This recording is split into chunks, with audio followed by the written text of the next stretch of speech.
eh, y también, digámoslo así, un hombre muy experto en el área de la filosofía y de la pedagogía. Nos conocemos hace años, así que con mucho gusto lo hemos invitado y él también generosamente ha aceptado. Hoy nos va a acompañar entonces y desde ya le dejo la palabra para que tenga mayor tiempo. Muchas gracias. Bien, pues muchísimas gracias a ustedes, padre. La idea de esta breve, no sé cómo llamarle, exposición o lo que sea, es conversar sobre la función, el lugar, digamos, de la clase de religión, o como queramos llamarle, de catequesis o lo que sea, en un colegio, en la formación cristiana, en la formación total, digamos, de un alumno que en un colegio católico, evidentemente, es una formación católica. Yo quiero empezar planteando una pregunta, ¿sí? O sea, planteando un problema bien explícito, que yo creo que permite situar el problema, no tanto resolverlo todavía, pero sí situarlo. Permite decir, no, el problema que nosotros tenemos, con el que tenemos que lidiar es este. Fíjense, ¿cuál es de verdad la diferencia en el Chile de hoy, digamos, en el tipo de colegio que nosotros podemos tener, el tipo de colegio en el que nosotros podemos trabajar? ¿Cuál es la diferencia real entre un colegio católico y un colegio que no lo es? Fíjense, yo planteo la pregunta, no tanto para que sea respondida, sino como para provocar una reflexión. Porque díganme si ustedes si no, o sea, en muchos casos al menos, en muchos casos, la diferencia entre un colegio católico y un colegio que no lo consiste en que el colegio católico tiene una especie de apéndice adicional, ¿sí? Es un colegio igual a cualquier otro colegio, pero además de hacer todo lo que hacen todos los otros colegios exactamente de la misma manera, resulta que tiene clases de religión, resulta que de vez en cuando tiene algún tipo de liturgia o misa con los niños, resulta que en determinados cursos prepara para algunos sacramentos y resulta que, qué sé yo, se inicia la jornada rezando.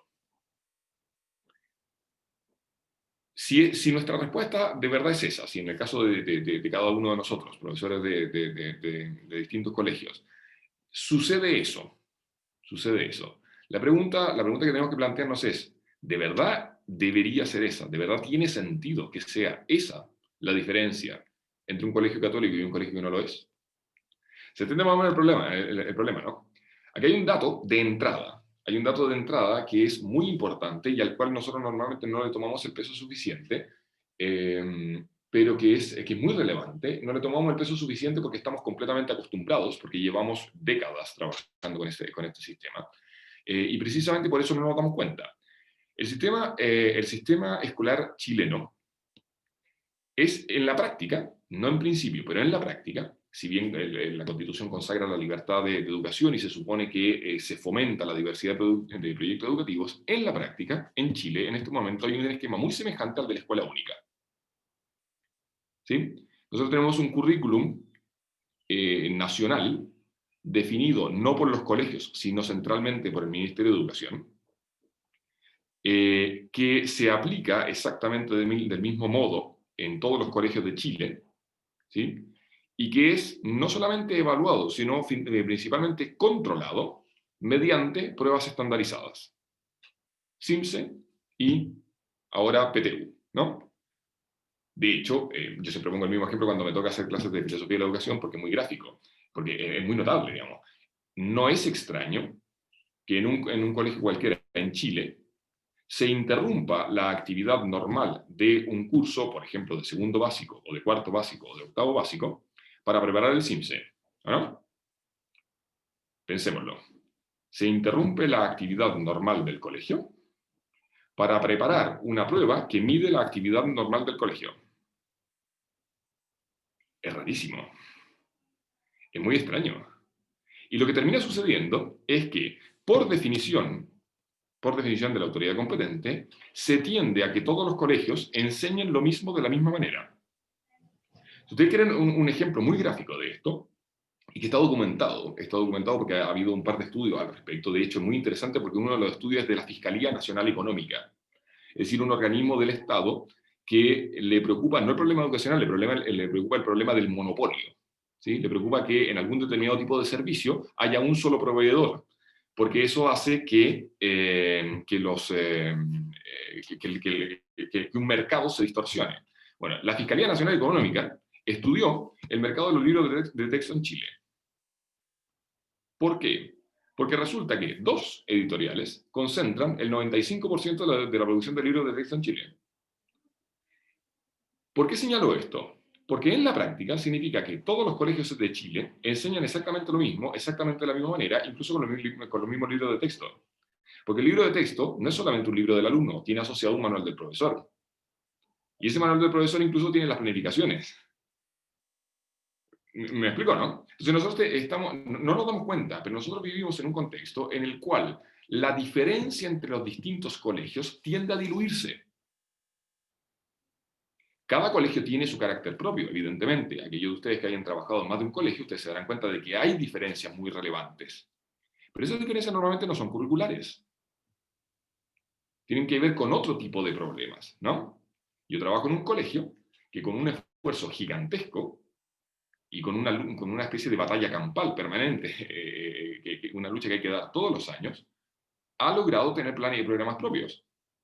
Estos papeles anillados que ustedes ven acá atrás son nuestros libros de texto, los tenemos que hacer nosotros. No tenemos un proveedor, porque no podemos. Y eso significa un esfuerzo muy grande. Tenemos que explicar permanentemente que cuando se nos aplica una prueba CIMSE, no hay una correspondencia entre nuestro currículum y el del Ministerio de Educación, y entonces la prueba CIMSE no es fiel reflejo de lo que hacemos. ¿Entiende más o menos el punto, no? O sea, hay una serie de cosas en las que nosotros, por hacer algo que debería ser bastante normal, que es que un colegio define sus propios planes de estudio, somos unos bichos raros. ¿Por qué me detengo tanto en esto? Porque todo esto favorece mucho ese esquema del que conversábamos al comienzo. Favorece mucho que un colegio católico termine siendo un colegio que es exactamente igual a cualquier otro en todo, excepto porque hay una clase de religión. ¿Sí? Hay una clase de religión y los niños comienzan la jornada rezando y se prepara para los sacramentos y de vez en cuando hay una misa. Mi pregunta de nuevo es, ¿es eso lo propio de un colegio católico? Y entonces yo quiero proponerle una breve reflexión, si el padre Rodrigo me permite compartir pantalla. Yo quiero mostrarle, hacer una breve reflexión sobre qué significa el carácter católico de cualquier cosa, ¿sí? Para después aplicarlo a un colegio. Y a partir de eso, entonces, ver cuál es la función de la clase de religión en un colegio católico. ¿Se entiende más o menos el esquema, no? No vamos a hablar inmediatamente de la función de la clase de religión, ni tampoco inmediatamente del colegio católico, sino que vamos a hablar de qué significa que algo, cualquier cosa, sea católico, ¿ya? A ver si puedo, si puedo compartir la pantalla. Sí puedo, ya. Perdón, esto es así, ya. Los puntos de referencia que vamos a usar nosotros, y lo pongo acá para que nos demos el trabajo de leerlo, hay una encíclica de Pío XI que se llama Divini Iudice Magistri, que es el documento más importante de la Iglesia Católica sobre educación. Es de 1931, es decir, es una encíclica que tiene ya 90 años. Y sin embargo es absolutamente actual. ¿Sí? Es absolutamente actual. Y es el documento principal. ¿Sí? Hay un segundo documento muy relevante del Concilio Vaticano II que se llama Gravissimum Educationis, y en el fondo hay un modo de leer estos documentos que es básicamente el de la tradición del pensamiento cristiano, cuyo principal referente es Tomás de Aquino. Como planteamiento del tema, me interesa hacer dos distinciones importantes. Primera distinción, la diferencia entre enseñar y educar. ¿Sí? Nosotros somos profesores y a nosotros nos han explicado, digamos, que lo propio de un profesor es fundamentalmente enseñar. ¿Sí? Enseñar. Y enseñar consiste en comunicar conocimiento.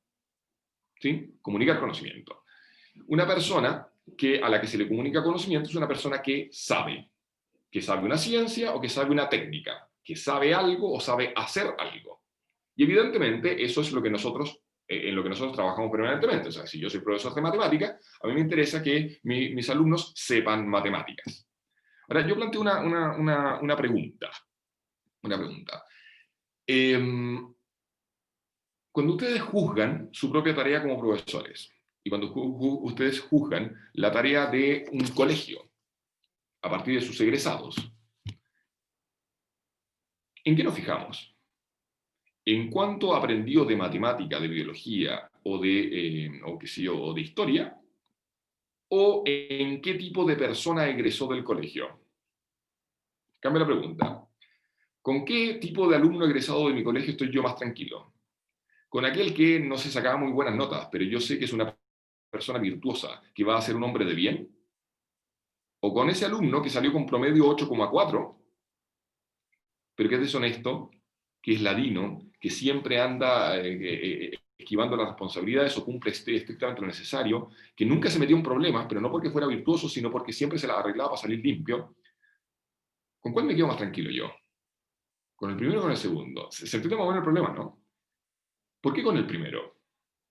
Porque si bien nuestra tarea es enseñar, el fin propio de un maestro es que, porque enseña, mediante la enseñanza, educa. Y educar no tiene que ver fundamentalmente con la formación de virtudes intelectuales, con enseñar a saber cosas, sino que tiene que ver fundamentalmente con las virtudes morales, con que esta persona elija bien. Para que elija bien, por supuesto que tiene que saber, tengo que mostrarle el bien para que él lo elija, no me basta con que cumpla las normas, ¿sí? Pero el fin de ese conocimiento es que elija el bien, que estas cosas que yo le exijo mediante una norma, las siga cumpliendo cuando ya no haya norma. Que estas cosas que las cumple porque está el profesor presente pidiéndosela, las siga haciendo cuando ya no esté el profesor presente. Porque entendió que es bueno y entendiendo que es bueno lo elige. ¿Se entiende más o menos el punto, no? Esto es propio de cualquier colegio, es propio de la educación. No se trata solamente de enseñar, sino que se trata de educar enseñando. Y en este sentido, entonces, nosotros podemos decir que el fin de la educación es un hombre virtuoso.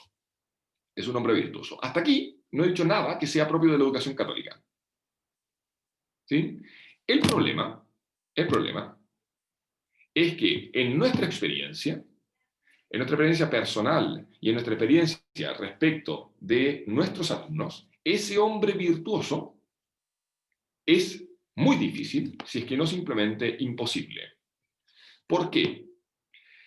Porque el principio básico de la educación católica es que el sujeto de la educación, aquel que es educado, no es simplemente un niño con una integridad de su naturaleza, no es un animal hiperdesarrollado fruto de la evolución, no, es un ser espiritual, que tiene cuerpo y alma, pero que tiene pecado original. El pecado original, la doctrina del pecado original, es un principio fundamental de la educación. Es un principio fundamental de la educación católica. Es un principio fundamental de la educación en general, pero sobre todo de la educación católica. La idea de que el hombre necesita una gracia, ¿sí? Una gracia santificante, que esa gracia no destruye la naturaleza, sino que la repara, la eleva y la perfecciona. El gran problema que tenemos nosotros actualmente, uno de los grandes problemas que tenemos en materia de educación, es que nadie percibe que necesite ser salvado. Miren, ustedes saben, ustedes lo viven permanentemente, lo propio de la educación católica, lo propio de la clase de religión, es dar una buena noticia, ¿no? La palabra evangelio, ustedes lo saben, ¿sí? Viene del griego euangelion, que significa buena noticia, ¿sí? Algo nuevo que es bueno, una novedad. Vengo a decirle a alguien una novedad. Nosotros ponemos demasiado énfasis, creo yo, en que la noticia sea buena y demasiado poco énfasis en que sea noticia. Y entonces caemos en un buenismo que es muy semejante a lo que hace cualquier tipo de colegio común y corriente. No, hay que ser solidarios, hay que tratarse con respeto, hay que ser tolerante, hay que ser un hombre con valores. Ya, pero ¿qué es lo nuevo? Hay que ser buenos. Ya, pero ¿dónde está la novedad? ¿Saben cuál es la novedad fundamental en este momento? La novedad fundamental en este momento es que usted necesita ser salvado. Y esa salvación es posible. A mí me ha tocado hacer clases de teología en la universidad, en primer año de universidad. El gran problema que yo he tenido para hacer clases de teología en primer año de universidad es que los alumnos, con toda razón, me dicen, oiga, usted me viene aquí a explicar una revelación que es salvífica, ¿no? Usted me viene aquí a explicarme la salvación del hombre. ¿Salvación de qué? Yo no necesito ser salvado de nada. Yo no tengo ningún problema. A ver, tengo mis problemas, digamos, pero esos problemas los manejo. Yo no necesito que nadie me salve de ninguna cuestión. Nuestro mundo, a diferencia del mundo de hace 300 años, es un mundo que no tiene conciencia de la necesidad de ser salvado. Y por eso es tan importante volver a insistir en la doctrina clásica del pecado original. Porque ¿qué es la doctrina del pecado original? La doctrina del pecado original consiste simplemente en esto, en la constatación de un hecho. Miren, cuando uno estudia teología, una de las cosas que uno se da cuenta es que de todos los dogmas de la fe, el más cercano a la experiencia, el que más se puede ver, el que más se puede palpar cotidianamente, es el del pecado original. Porque lo vemos todos los días en nuestro diálogo interior. Lo vemos todos los días en nuestro propio espejo. Yo nunca he visto a la Santísima Trinidad. Yo asiento a una verdad de fe que difícilmente entiendo. Y creo profundamente que es verdad y es la verdad central de la fe cristiana, clarísimo. Pero el pecado original lo palpo permanentemente en mí. Me doy cuenta permanentemente. Oiga, yo empiezo el año en marzo, igual que ustedes, proponiéndome que este año sí que voy a, qué sé yo, voy a tener una agenda en que voy a tener todas mis reuniones perfectamente ordenaditas y nunca me voy a atrasar. ¿Cuánto dura el propósito? Lo mismo que al alumno de quinto básico le dura el propósito de tener un cuaderno ordenado. Lo mismo. Perdón, otro ejemplo. Cada uno de ustedes identifique algún defecto, ¿sí? Suyo, propio, de su carácter. Alguno será copuchento, otro será medio vago, otro será medio codicioso, otro será vanidoso, lo que sea, ya. Supongamos, alguno de ustedes es copuchento. Deje de serlo. Mire, ser copuchento significa cagüinear, ¿no? Significa decir cosas que no debería decir, significa hablar en exceso de secretos ajenos. Hacer eso es un acto voluntario. Elija no hacerlo, pues. ¿Se puede? Se puede. Pero es cosa de decidir de un día para otro, nunca más cagüineo, y al día siguiente entonces ya soy la persona más discreta del planeta. No, no. ¿Y por qué no? Porque no me la puedo conmigo. Tercer ejemplo. Usted está en clases, ¿sí? Le dice a Juanito, Juanito, ya estoy perdiendo la paciencia. Siéntese y cállese. Sí, miss. Y a los 5 minutos está parado y hablando de nuevo. Cuando le dijo, sí, miss, ¿estaba mintiendo? Cuando ese niño, que por 10ª vez en 2 semanas llega sin tarea, me dice, mañana sí la traigo, y al día siguiente no la trae, ¿estaba mintiendo cuando me lo dijo?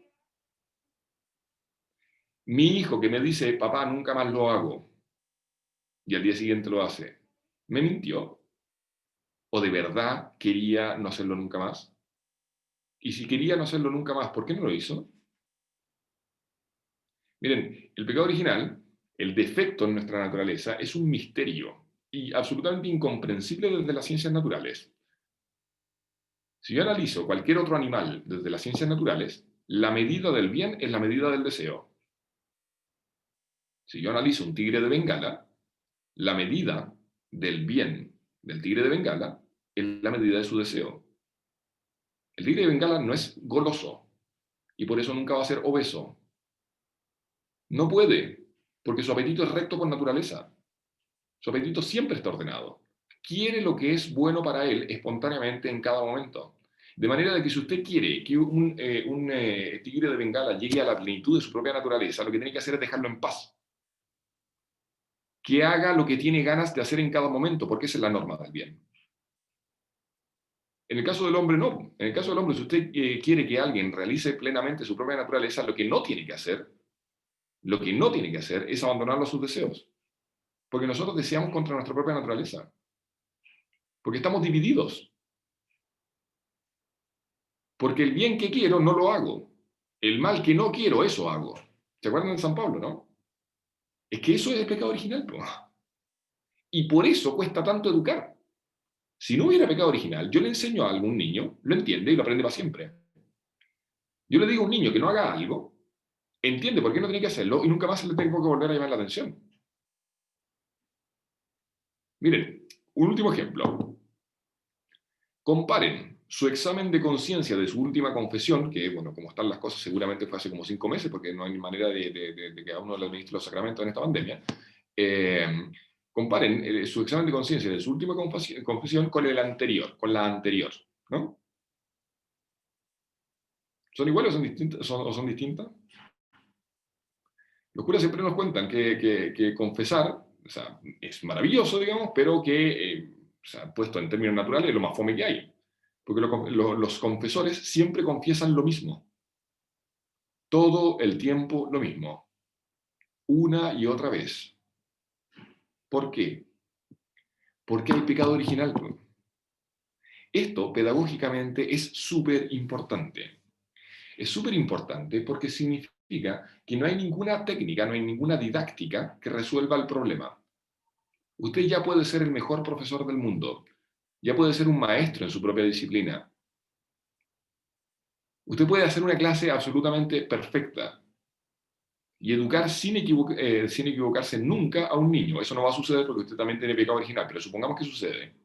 ¿Garantiza eso que este niño va a ser bien educado? No. ¿Por qué no? Porque es libre. Y no solamente es libre, tiene una naturaleza dañada. Conoce el bien y elige el mal. Esto no tiene remedio humano.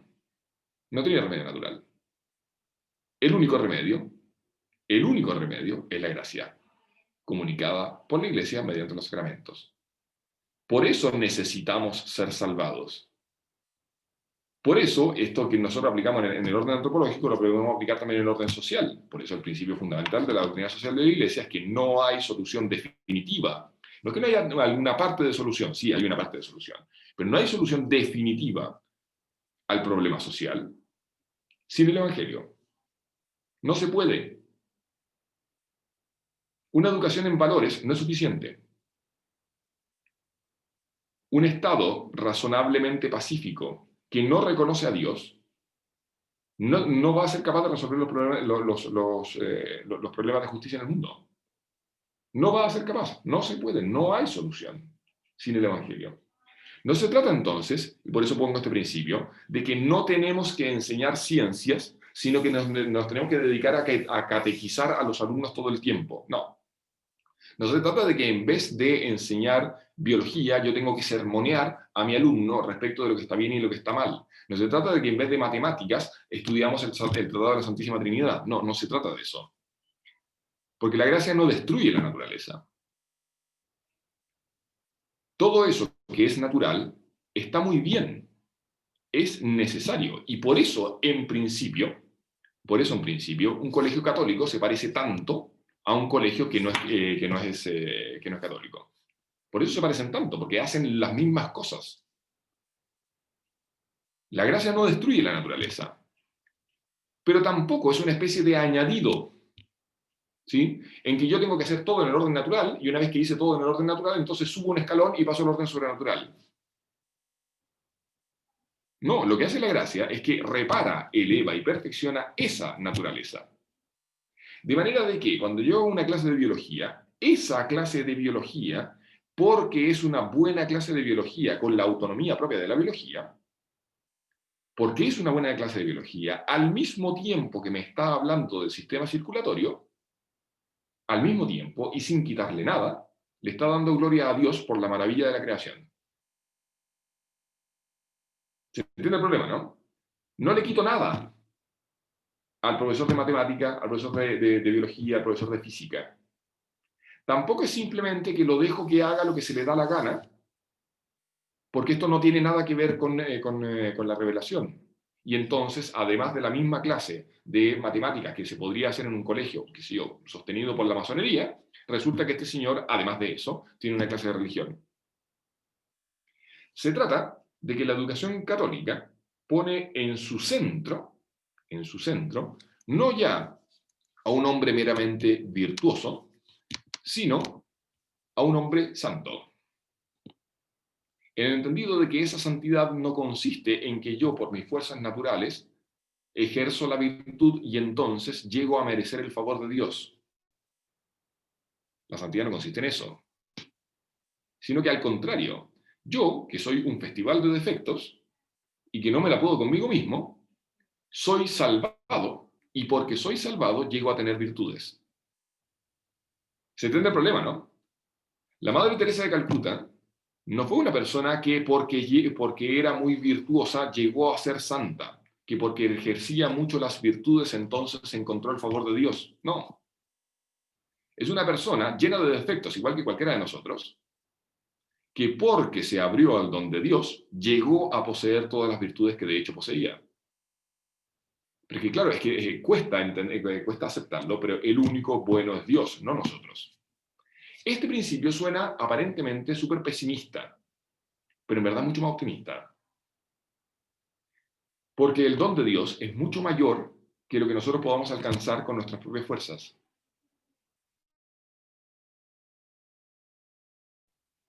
De abrirse al don de Dios es reconocer la propia miseria. Y por eso Dios es misericordia. Dice, la palabra misericordia es una palabra de origen latino, cuya raíz es miser, que es un adjetivo que significa miserable, y un sustantivo cor, que significa corazón. La misericordia es un corazón que desciende a la miseria del otro. Y eso es lo que nosotros celebramos en Navidad. Y eso, que nosotros lo tenemos tan asimilado que ni siquiera nos damos cuenta, es lo que San Pablo dice que es escándalo para el judío y locura para el gentil. Locura es una estupidez para un gentil. Si yo le digo a Aristóteles, a Platón, genios de la humanidad, que se dieron cuenta de este problema. Aristóteles al final de la Ética Nicomaquea me dice con toda claridad, a ver, todo el libro se trata de que el fin del hombre es la felicidad, es ser plenamente feliz, y termina diciendo eso no se puede. El fin del hombre en esta vida, dado como es el hombre, es una felicidad imperfecta, no podemos ser plenamente felices. Estamos, en el fondo es como que estamos... nos enteramos de que existe una fiesta de los dioses a la cual no estamos invitados.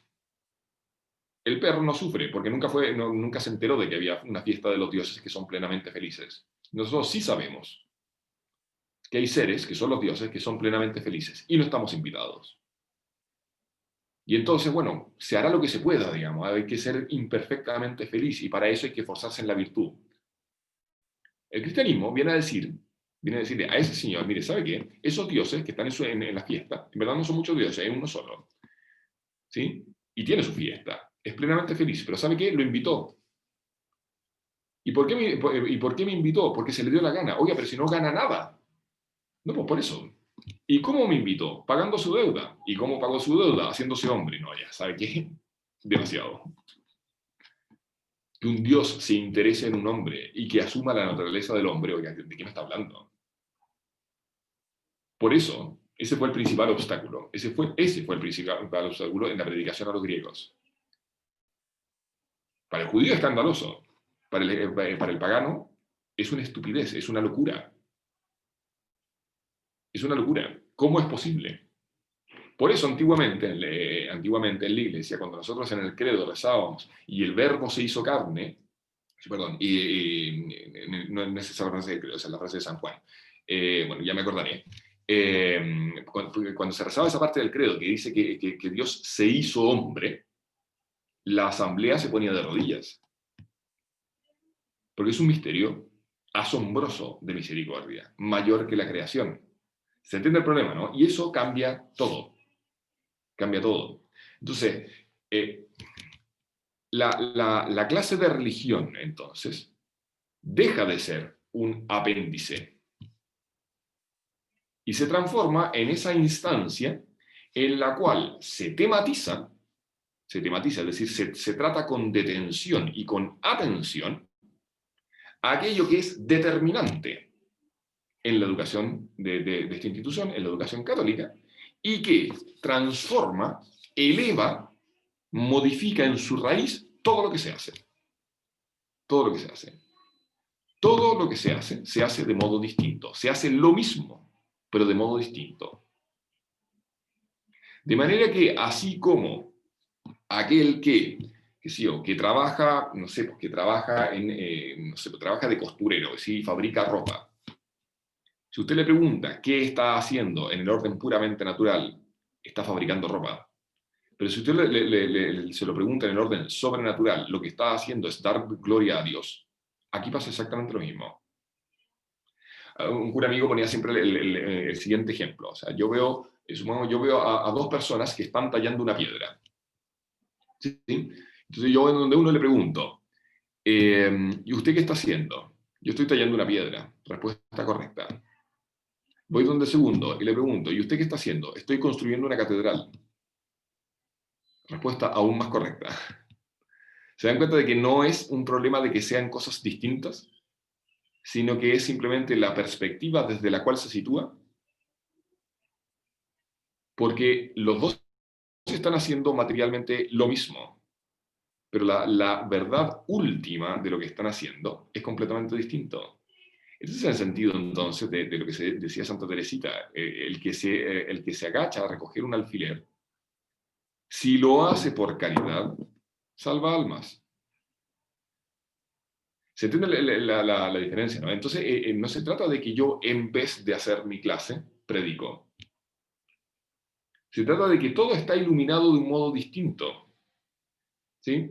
Y entonces termino bajando a una cuestión práctica. Yo me he centrado fundamentalmente en el modo en que esta verdad fundamental del cristianismo, la idea de que el sujeto de la educación es un hombre caído y redimido por la gracia de Jesucristo, me detuve sobre todo en el modo en que esta verdad fundamental modifica la enseñanza de las distintas asignaturas, ¿no?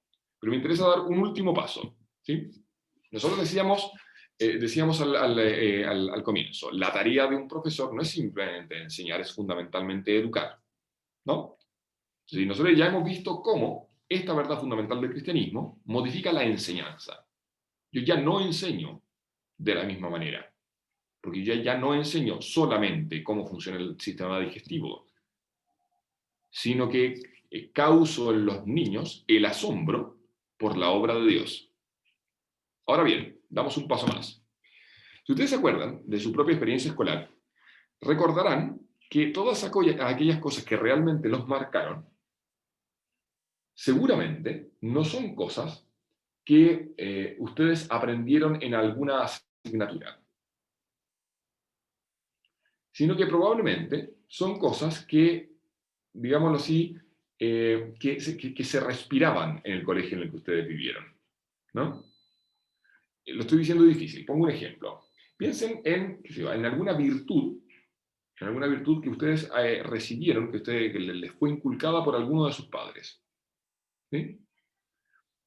Por ejemplo, qué sé yo, mi papá me enseñó el valor de la honestidad. ¿Sí? Y entonces que hay veces que hay que hablar y actuar según la verdad, aunque a uno lo perjudique. Ya, mi papá me enseñó eso.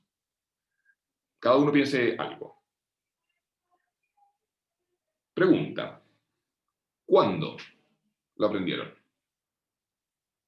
Día, fecha, hora. ¿Se puede? ¿Por qué no se puede? ¿Por qué no hay día, fecha y hora? Porque no es algo que se enseña. Porque no es un conocimiento. No es un conocimiento que se comunica. Es un modo de vivir la vida. Fíjense, la principal diferencia en el ámbito, para un profesor, digamos, entre enseñar y educar, es que enseñar es un acto específico. ¿Sí? Enseñar es un acto específico. Que sea un acto específico significa que es un tipo de acto. De manera que si me preguntan, ¿y usted qué está haciendo ahora? Yo respondo, yo estoy enseñando.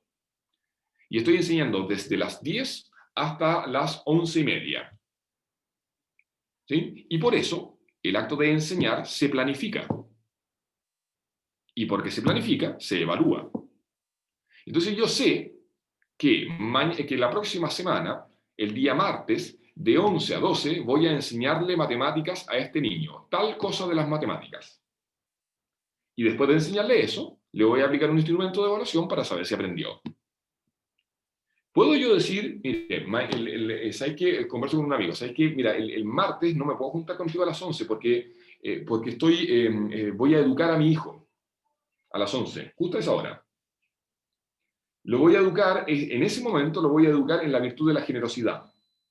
¿Sí? De manera que el jueves le voy a hacer una prueba de generosidad para ver si lo aprendió. No tiene ningún sentido, ¿no? Porque educar no es un acto específico.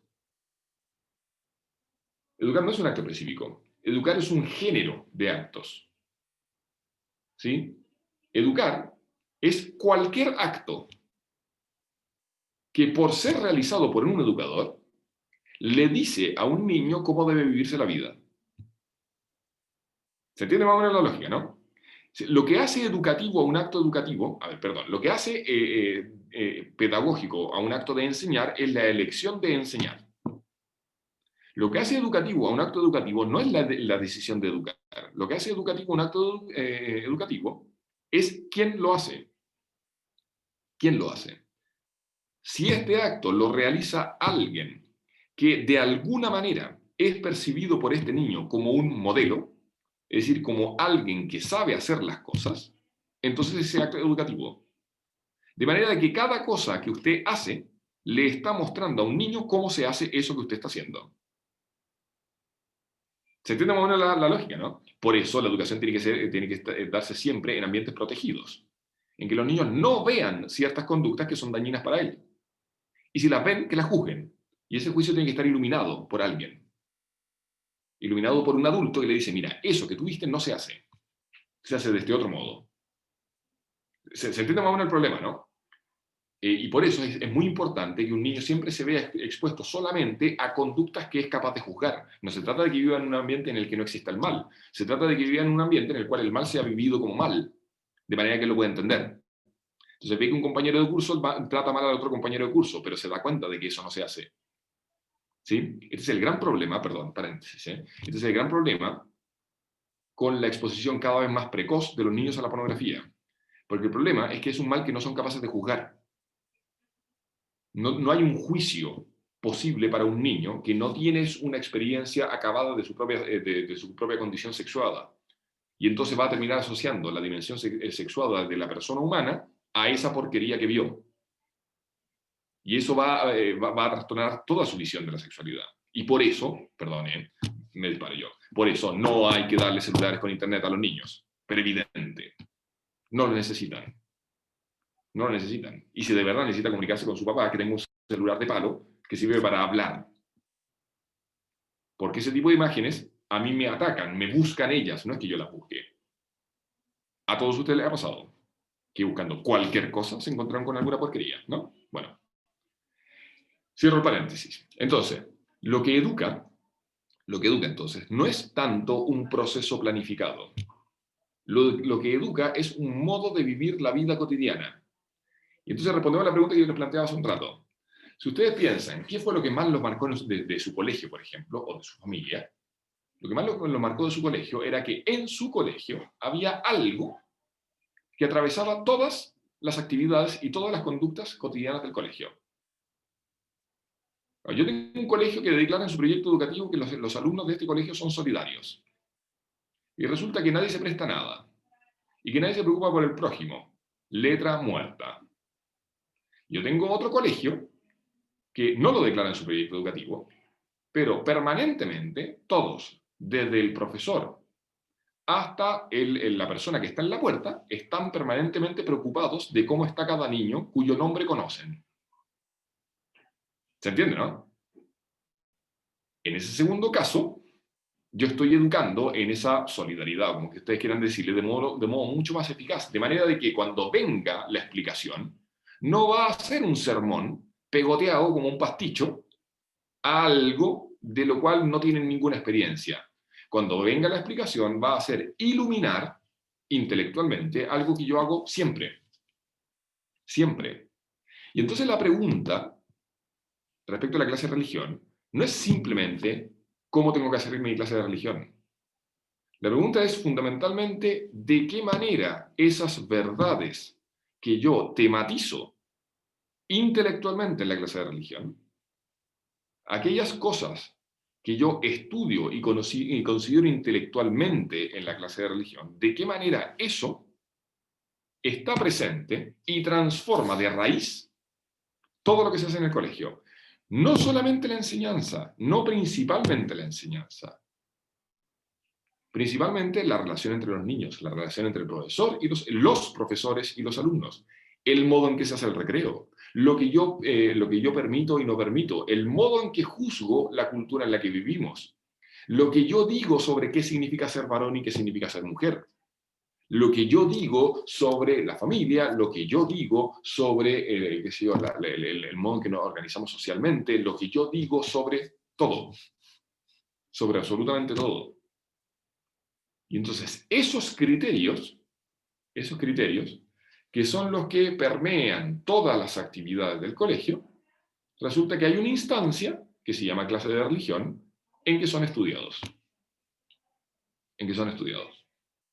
Se entiende más o menos la lógica, ¿no? Miren, es como el típico programa de virtudes que tienen los colegios, que uno tiene serias dudas muchas veces de que sirvan para algo, ¿no? La virtud del mes, la generosidad. Y entonces lleno el colegio de cartelitos, generosidad. Termina el mes y seguimos todo igual. ¿Significa que el programa no sirve? No, es que sí sirve. ¿Pero sabe qué es lo que sirve? No sirve simplemente poner el cartelito. Sirve considerar intelectualmente una conducta que ya está previamente asumida, que es pedida, que es exigida y esperada todos los días en la vida cotidiana de un niño.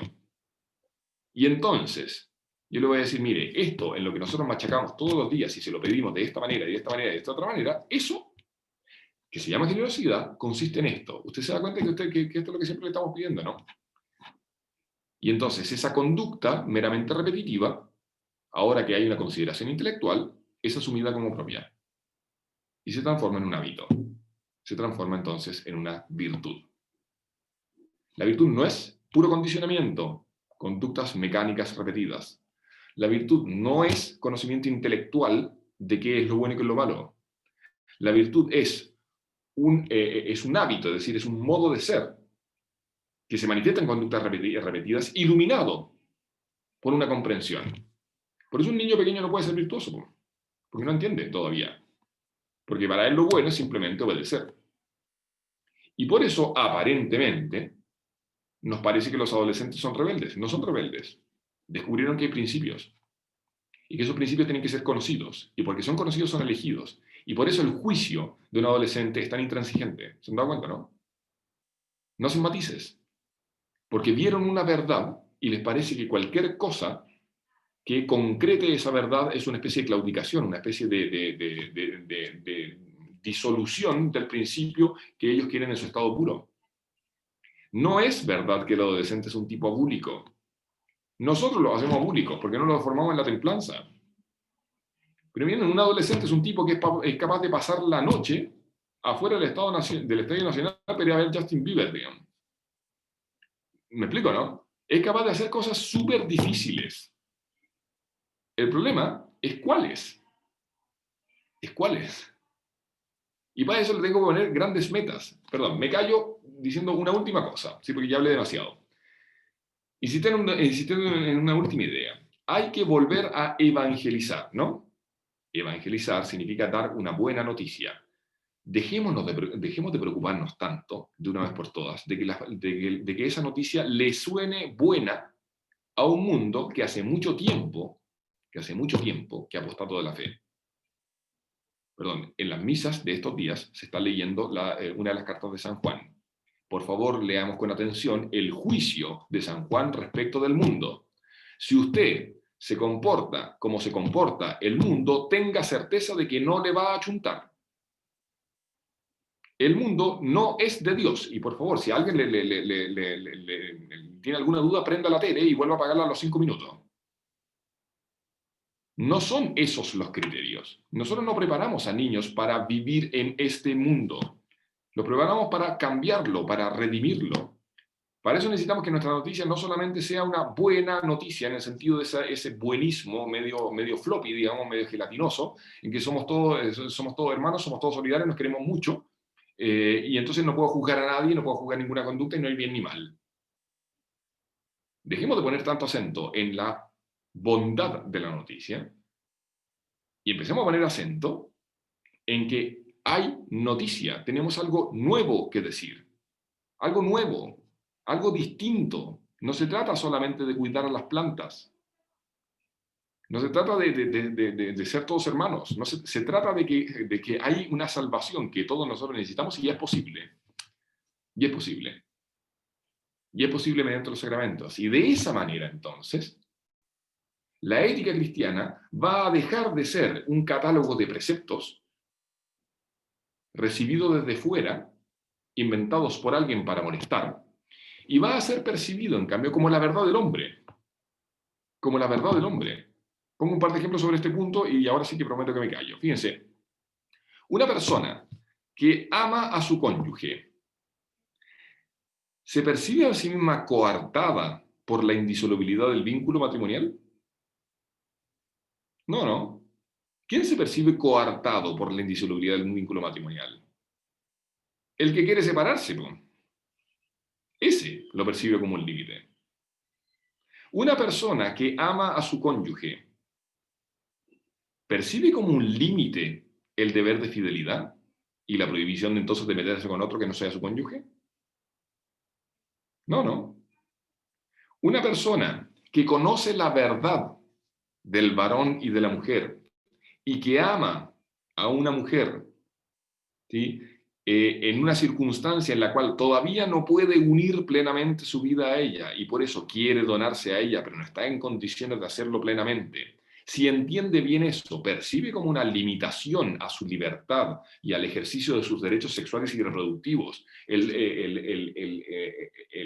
deber de no tener relaciones sexuales con esa persona, o lo percibe más bien como la consecuencia natural del tipo de amor que tiene por esa persona. ¿Se entiende más o menos el problema, no? Última pregunta. ¿Alguno de ustedes alguna vez ha leído el Código Penal? Perdón por la pregunta, ¿eh? ¿Por qué no? ¿Saben por qué no? Porque no lo necesitan. Está lleno de prohibiciones el Código Penal. Ustedes no se enteraron de ninguna. Los únicos que conocen el Código Penal son los delincuentes y los abogados defensores. Nadie más. Nadie más conoce el Código Penal porque no interesa. Porque el problema no es cumplir normas. El problema es la verdad de las relaciones sociales. Y porque usted conoce la verdad de las relaciones sociales, no le roba al vecino, no porque está prohibido y castigado con cárcel con 5 años y un día. No. Y entonces lo que nosotros tenemos que mostrar no es lo que se puede o no se puede según las normas impuestas por vaya a saber uno quién. Lo que nosotros tenemos que mostrar es la verdad del hombre. Y en virtud de esa verdad del hombre, entonces evidentemente hay cosas que es obvio que se hacen. Y hay cosas que es absolutamente evidente que no se hacen. Y no tengo que ni siquiera tematizarlas. No tengo que ni Gonzalo, siquiera tematizarlas. ¿Se entiende? Ya, me callo, estoy en la hora, padre, ¿no? sí, perdón, Ya, es que ya no nos queda tiempo y hay unas ya, preguntas. listo. Entonces, si las puede responder así Listo. rápidamente.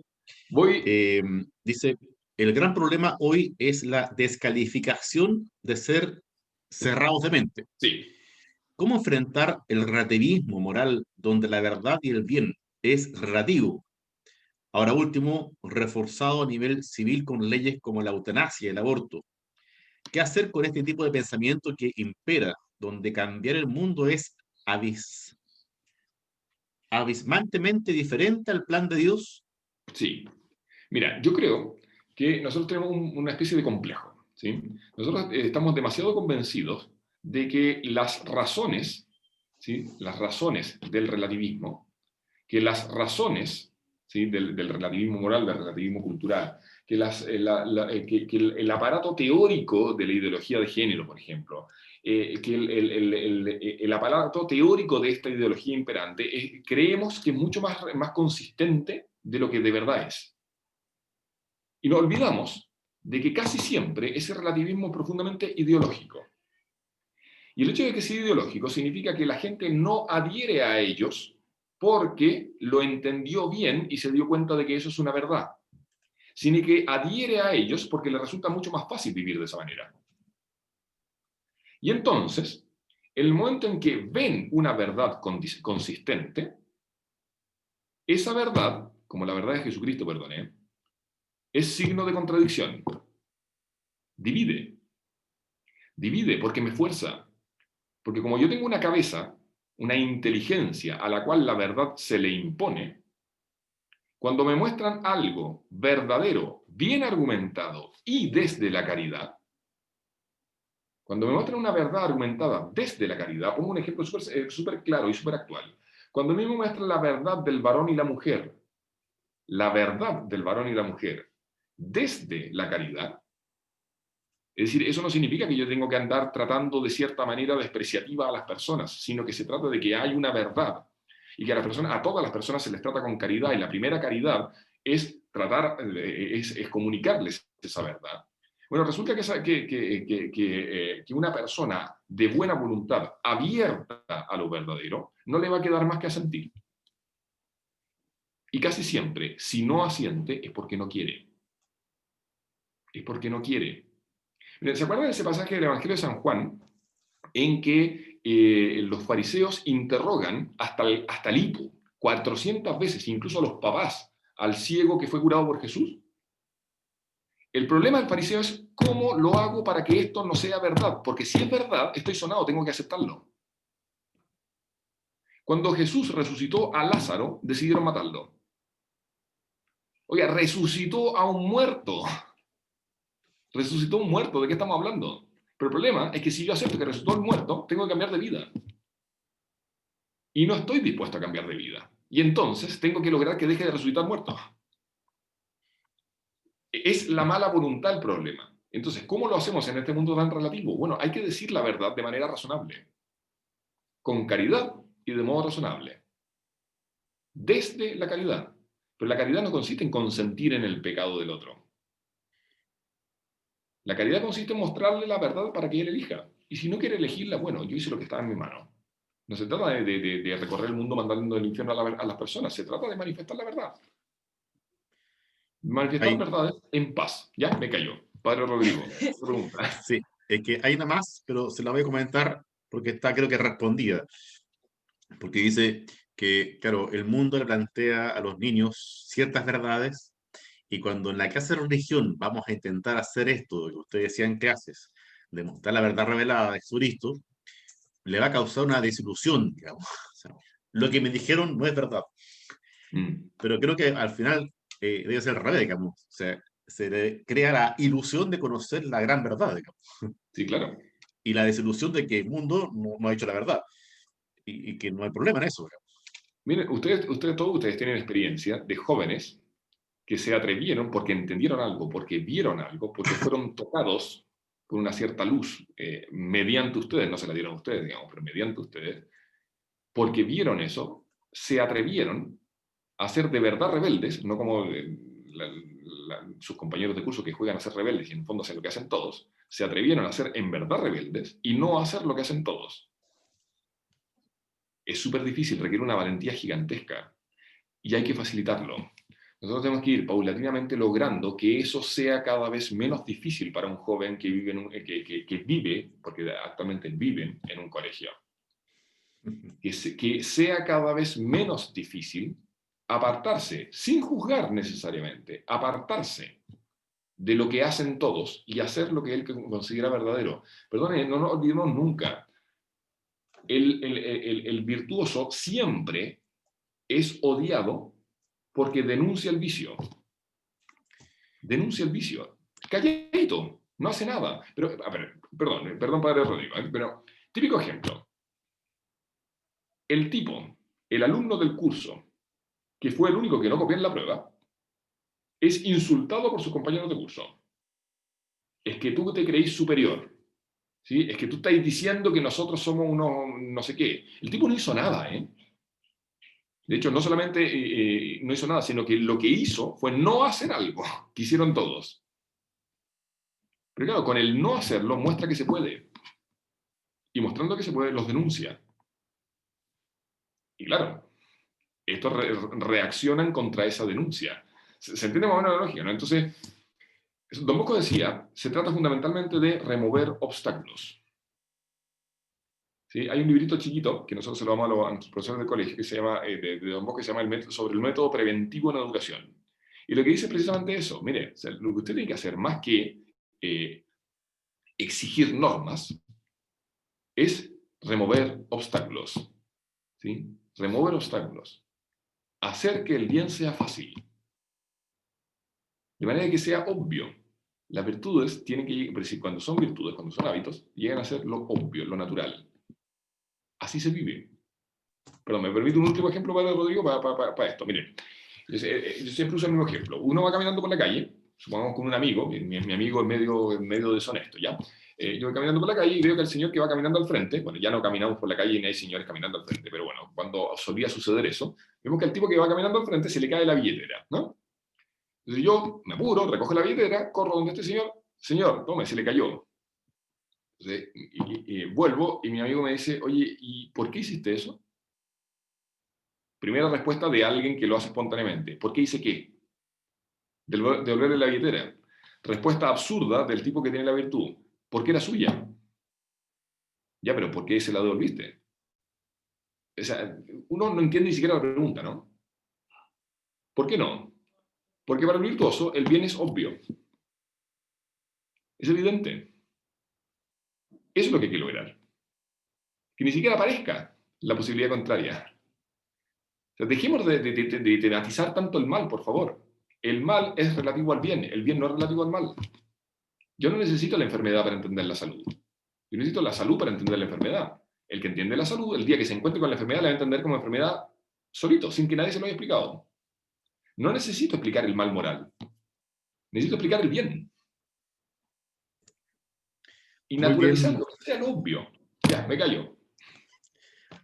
muchísimas gracias. Perdone que estamos No, justo pero en si el estamos a la hora, tiempo. son las 11:44. Sí, le agradezco muchísimo, en verdad. Creo que ahí los chats van mostrando la alegría de los profesores de haber escuchado. Nos ha iluminado bastante, así que esperamos los frutos en todo esto y seguiremos trabajando. Y de ya cuente que le vamos a seguir invitando, ¿ah? Bueno, pues, feliz. Muy bien, muchas gracias. Muchas Nosotros ahora gracias. Nos hacemos vemos. un alto y volvemos en unos minutos más para la última parte del curso. Ya pues. Muchas Muchas gracias. gracias. Dios la bendiga. Adiós.